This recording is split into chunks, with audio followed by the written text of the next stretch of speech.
Hello dear student, आप सभी का स्वागत है आपके प्यारे से चैनल चैंपियन एकेडमी मैथ्स पर।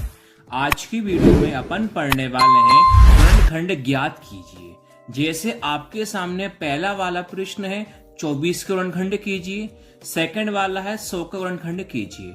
आप सब बच्चे कंफ्यूज होते होंगे, सर हम 2 से काटना है, 3 से काटना है, 5 से काटना है। आज की अगर पूरी वीडियो को देख लोगे तो आपका पूरा कॉन्सेप्ट क्लियर हो जाएगा।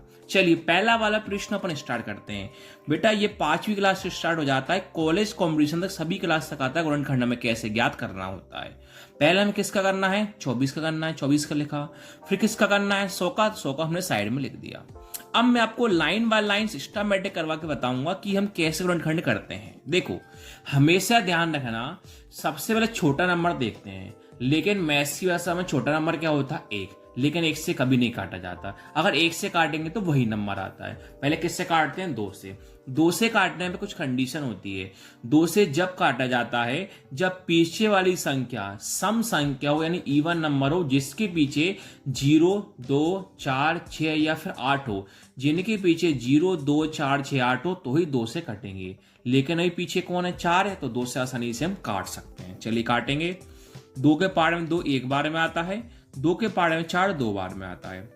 अब देखिए 12 है, ये 2 से भी कट रहा है, 3 से भी कट रहा है, 4 से भी कट रहा है। लेकिन आपको सबसे पहले छोटे नंबर से ही काटना है। कभी भी आप बड़े नंबर से काटोगे तो आपका आंसर हमेशा गलत हो जाएगा।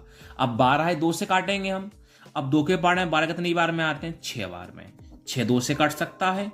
2 के पारे में 6 कितनी बार में आता है, 3 बार में। अब मुझे बताओ 2 से कभी 3 कट सकता है क्या, नहीं। 3 3 से ही कटेगा।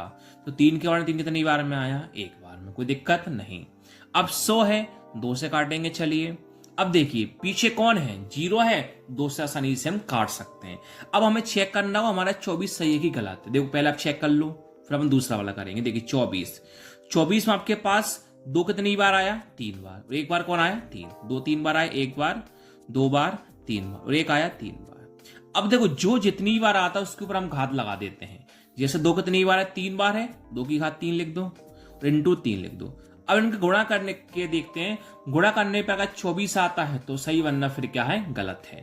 2 इंटू 2 4, 4 दूनी 8, 8 तिया 24, तो हमारा आंसर क्या है, सही है। अब पीछे कौन है, 0 है, 2 से काटेंगे हम। देखिए अब 2 के पाड़े में 1 तो आता नहीं है। अब 2 नंबर लेंगे, कौन है, 10 है। 2 के पाड़े में 10 कितनी बार में आता है, 5 बार में। कौन है, 0 है। पीछे 0 2 से काटेंगे। अब देखिए 2 के पाड़े में 5 आता है कि नहीं, 5 से कम क्या आता है, 4। 2 के पाड़े में 4 कितनी बार में आता है, 2 बार में। 5 था, 4 का यूज कर लिया, कितना बचा, 1 और 0 10। अब 2 के पाड़े में 10 कितनी बार में आता है, 5 बार में। अब देखो पीछे 5 है, 2 से काटना नहीं है। अब 2 के बाद कौन आता है, 3। 3 से जब काटा जाता है सभी संख्या को प्लस करके देखते हैं। अगर वो 3 के पाड़े में आता है तो 3 से काटते हैं, वरना नहीं काटते। जैसे देखो 2 और 5 कितने होते हैं, 7। सर 3 के पाड़े में 7 आता है क्या, नहीं, तो हम 3 से नहीं काट पाएंगे। तो किससे काट पाएंगे, 5 से। अब 5 के पाड़े में 25 कितनी बार में आता है, 5 बार में। वैसे नॉर्मल सी बात है, और पीछे 5 होता किससे कटता है, 5 से कटेगा। अब 5 के बारे में 5 कितनी बार में आया, 1 बार। इनको चेक करते हैं कि हमारा सही कि गलत है।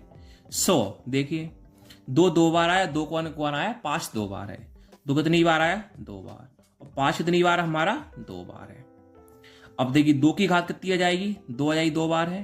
और 5 कितनी बार, 2 बार, इसकी घात कितनी आ जाएगी, 2 आ जाएगी। गुणा करके देखते हैं। 2 इंटू 2 4, 4 पंजे 20, 20 पंजे 100, हमारा आंसर क्या है, सही है।